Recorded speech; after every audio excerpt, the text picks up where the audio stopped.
Alright, hey, welcome to Camp Wrestling Night. So this will be a little bit of video coming out tonight here about the project I talked about in the last video I did. So I've always actually wanted to do this. However, I never really was able to find the time to this past year to really get this going. Well, I tried doing something and I stopped doing that little series and yeah, I just fell back from doing it. Now, back here doing this, and there's actually going to be two more seasons of this. So basically, this is kind of, I guess, a series for if the BMR did continue on and kind of going in the way of how the CRL did back in 2022 for this season, because season 8 overall in BMR would have been in the 2022 year with the Gen 4 and the Cup series. At this video, I'll go over changes into the next series because there will be one major change for the secondary series. We'll go over first in this video, then second part, I'll talk about the Cup series a little bit. And I'll just go over the races here mainly in this one.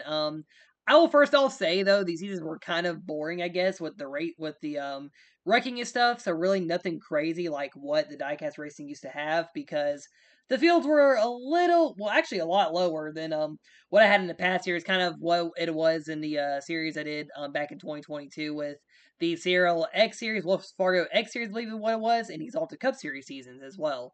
So, first off, you have the Bass Pro Gen 4 series season number 5. So, this was, of course, the secondary series. And you have the main series with the Cup series. So, in the fifth season for the Gen 4 series, there were 11 full-time teams, which is the lowest the series really ever had, and one full-time, I guess, all-star slash mainly Cup driver car till the final 3 races where Jalen Bales ended up being a 46 car.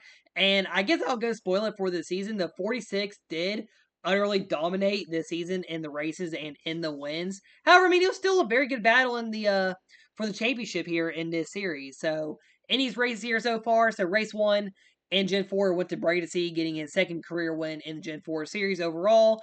Caleb Campbell then went on to go in on the brand new Atlanta. Of course, Atlanta Motor Speedway having the new repave.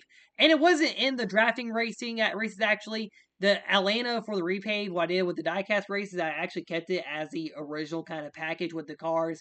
Still great racing though. I mean, look back at Exalted Cup Series last year with Caleb versus Jace in that one. Jace was able to hold off Caleb at the end of that one. But anyway, back with this here, Caleb wins Atlanta.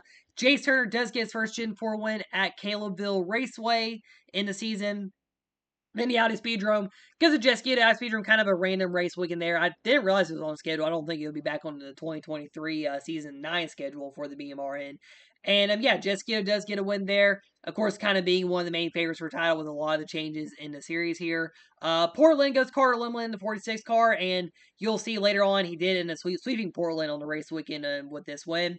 Montana, without that, had to go to Brady C since he ended up winning that track a lot in the other stuff. I'm also trying to not show the championship winner in the bottom of this list here. But yeah, so Portland to Carter Limlin, Montana and Brady C. Darlington goes to Caleb Campbell, so the 46 car just dominating the season.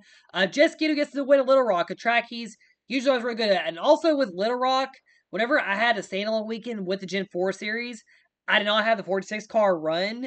And I actually did not have the part-time cars run in the Cup race. So the 3 part-time cars for the Gen 4 drivers did not get to run in the race for the Little Rock weekend. Augusta B, because I ran different configurations for Augusta, IRP, and Frankfurt were those 4 weekends. And also including Dixieland for Cup, I guess. Even though I did have a different driver in that car for that race. But yeah, so Darlington Caleb gets win, Little Rock Jesquito wins, Glenville Scarlet Rose wins, and unfortunately for Scarlett and Vinny, they both struggled in this season because I don't know why the Dodges didn't really run well in qualifying, so they really were stuck in the back for a lot of the races.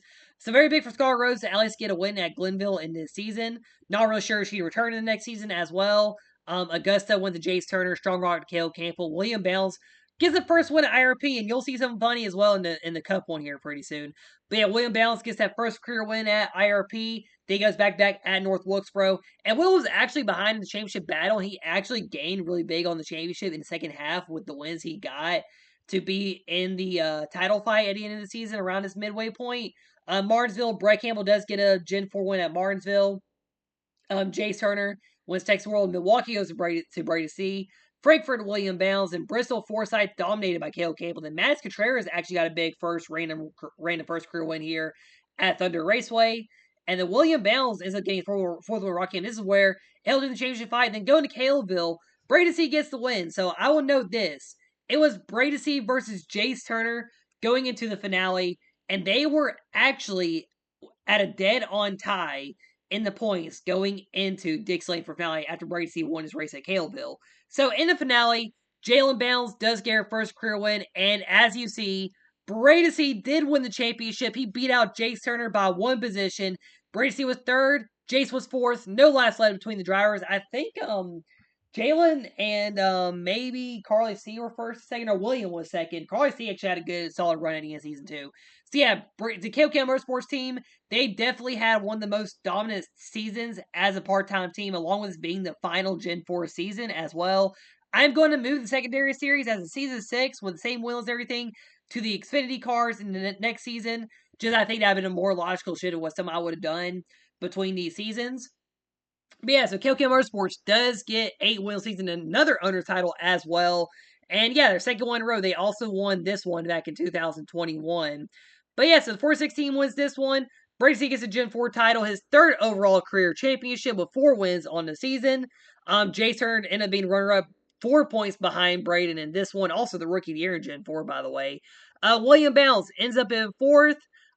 Third place overall among all the drivers. He actually was about 50 back in going to the final few races, but had a big kind of climb up into points, getting better runs than Braden and Jace, and then also winning one more time at least, or 2 more times, I think, from the last time I updated the points to be in contention for the championship. Of course, he wasn't going to really get it there right at the end. Jess Guido gets 4th, Carly C 5th among the full-timers. And yeah, Carly had a good push of it in, Connor Jacqueline as well, Scarlett Rose, Max Contreras, Vinny Scholes, and Hayden McAdams. That was abysmal for him at the end of the season. He won't be back in the next season. But yeah, that was abysmal for him to end up 11th on the points here at the end of the season. And then Ryan Smith kind of ran like I expected him to, dead last in the points on the whole season.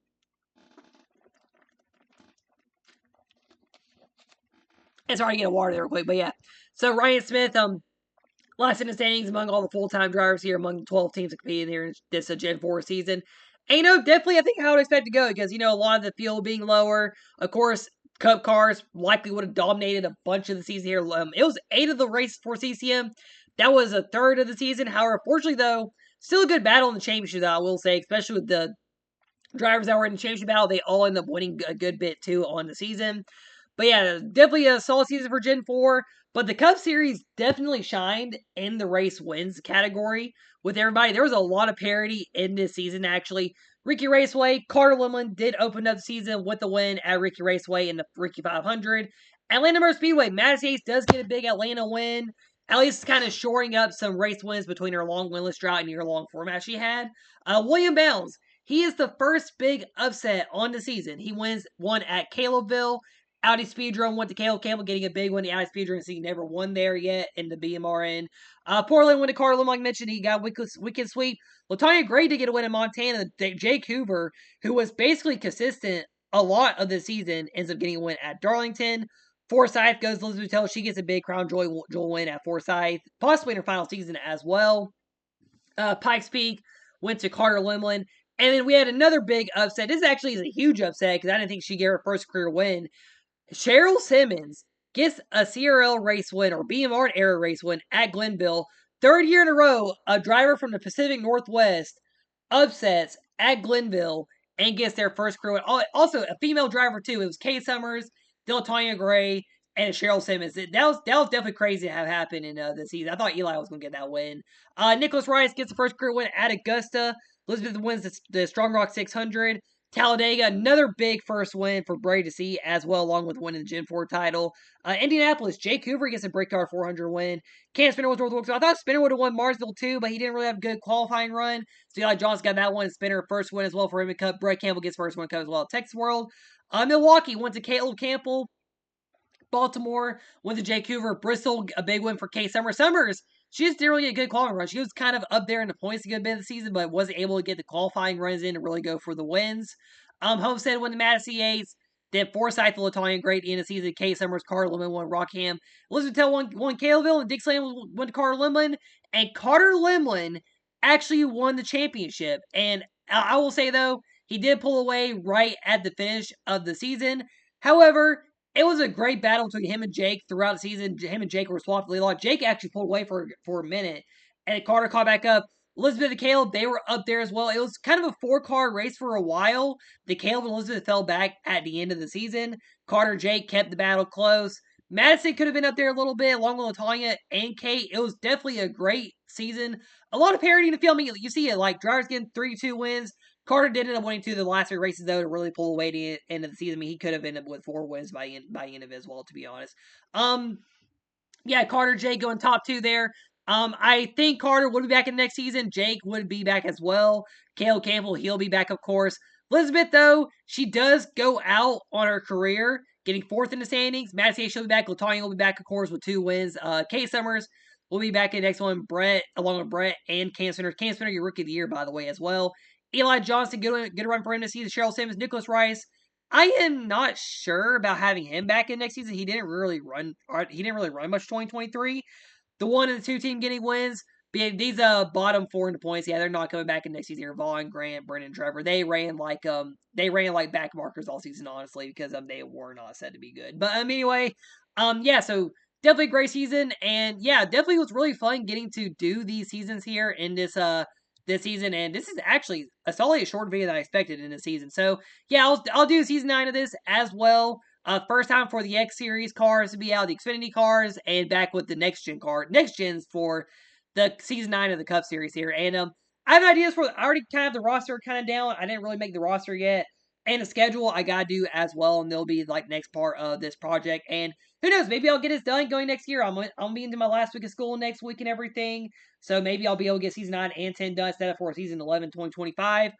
We will find out, though. Anyway, thank you for watching the video here. So, yeah, congratulations, Carter and Braden, on getting championships, and Caleb's team and the teams last year as well in both series actually getting owner's titles. Very big for them to win that owner's title, by the way. Also, Hendrick did sweep the championship. Like, that was the Hendrick car that won both driver championships. Anyway, that's it for this video. Thanks for watching, always. This is Caleb Cameron Wrestling signing out, and I'll see y'all in the next one.